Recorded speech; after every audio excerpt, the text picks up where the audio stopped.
Hi, this is Elisa from WTI, and today I would love to share you what I use to dry my clothes. I use this drying rack, which has been wonderful.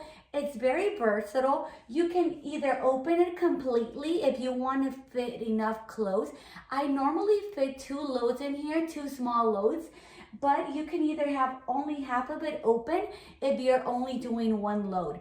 I love this because it helps me to have great clothes in good condition since I don't have to put it in the dryer. So whatever's delicate, I just place it in here.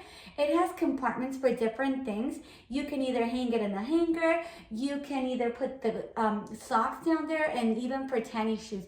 It's so versatile. I love it, and it's very practical. Also, when you put it away, it doesn't take much space in your house.